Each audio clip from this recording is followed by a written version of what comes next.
Hello bachcho, let's read the question. 2 RCl plus Si in presence of copper powder and 570 Kelvin forms R2SiCl2, which is further treated with water and forms R2SiOH whole twice, which is further polymerized and forms a polymer A. Then polymer A cannot be option A cyclic silicone, option D, option B cross-linked 3D silicone, option C linear silicone and option D none of these. So question में क्या बोला है कि इनमें से हमें एक reaction given है और हमें कह रहा है कि एट लास्ट हमें पॉलीमर ए मिल रहा है। हमें बताना है कि इनमें से जो अपना पॉलीमर ए फॉर्म हुआ है वो किस टाइप का सिलिकॉन नहीं हो सकता है। तो सबसे पहले तुम इस रिएक्शन को देखें। तो जब हम इस रिएक्शन को देखेंगे तो यहाँ पे क्या होगा। सबसे पहले क्या होता है कि जो हमारा आरसीएल है, बेसिकली जो हमारा एल्काइल या एरल क्लोराइड है, ये जब सिलिकॉन के साथ रिएक्ट करता है तो ये फॉर्म करता है R2SiCl2। अगर R2SiCl2 के साथ फॉर्म हुआ उस पर हमने कर दिया वाटर का एडिशन। इट मीन्स क्या कर दिया हमने, इस मॉलिक्यूल का कर दिया हाइड्रोलाइसिस। हाइड्रोलाइसिस में क्या होता है, अपना सब्सटीट्यूशन होता है H plus and OH negative का। बेसिकली क्या होता है यहाँ पे कि अपना जो क्लोरीन है वो निकल जाता है और उसकी जगह OH आके सब्सटीट्यूट हो जाता है। तो हमें कंपाउंड मिलता है R2SiOH फोर ट्वाइस ना।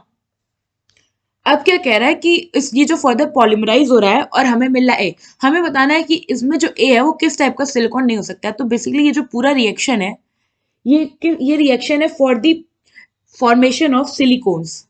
This reaction is for the formation of silicones. और सिलिकॉन्स क्या होता है, तो सिलिकॉन्स होता है polymer of silicon. This is polymer of silicon. तो यहाँ पे ए कुछ ऐसा बनेगा हमारे ये अगर हम कंसीडर करें कि हमारे पास ये दो मॉलिक्यूल्स हैं, ये एसआई हो गया, ये हो गया इस पे एक अपना आर ग्रुप, ये हो गया एक ओ एच, यहाँ हो गया आर ग्रुप, ये हो गया अपना ओ एच, फर्दर ये हो गया एक ओ एच मॉलिक्यूल, ये हो गया सिलिकॉन सेंट्रल एटम, ये हो गया आर, ये हो गया आर एंड ये हो गया ओ एच।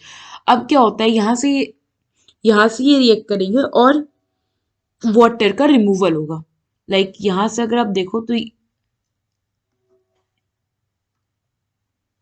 यहाँ से क्या होगा, वाटर का रिमूवल हुआ। सेम आगे चेन में ऐसे ही होगा और हमें कुछ ऐसे कंपाउंड मिलेगा। जैसे यहां से मान लो, यहां से अगर ये हमारा H निकला, यहाँ से OH निकला, तो हमें कंपाउंड क्या मिला, ये हो गया हमारा सिलिकॉन, ये हो गया इसका OH ग्रुप, ये हो गया हमारा आर, ये हो गया हमारा आर, ये हो गया सेंटर में ऑक्सीजन, फिर ये हो गया सिलिकॉन, फिर ये हो गया आर एंड फिर ये हो गया R and then this is OH। ना ये तो हमारा हो गया हमारा डोमल मॉलिक्यूलर स्ट्रक्चर। टू मॉलिक्यूल्स है इसमें। अगर हम इसका पॉलीमर देखें तो ये क्या है, बेसिकली हमारा ये डाइमर है। और अगर हम इसका पॉलीमर देखें तो ये कुछ ऐसा होता है। सेंट्रल एटम हो गया सिलिकॉन, ये हो गया हमारा आर ग्रुप, यहाँ हो गया हमारा R group.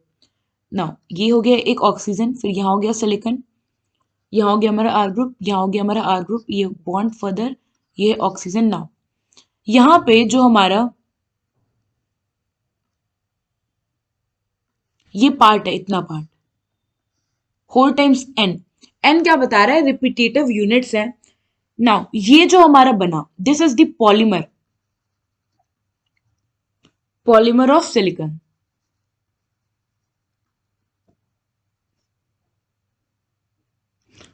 Polymer of silicon, which is silicone. Sorry, polymer of silicon, which is silicone. Now ये हो गया हमारा बेसिक स्ट्रक्चर सिलिकॉन का। और ये क्या है हमारा ए, पॉलीमर ए।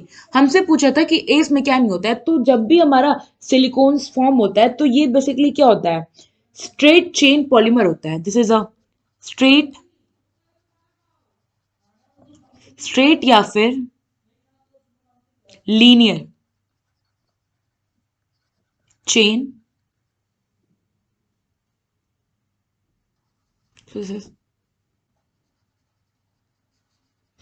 स्ट्रेट और लीनियर चेन polymer,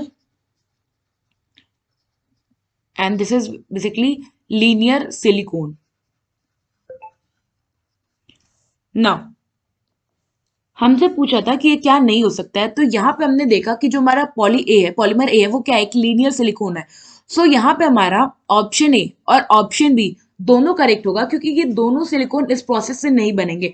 हमें इस प्रोसेस के थ्रू जो सिलिकॉन का फॉर्मेशन होता है वो स्ट्रेट या आप कह लो लीनियर चेन पॉलीमर होता है।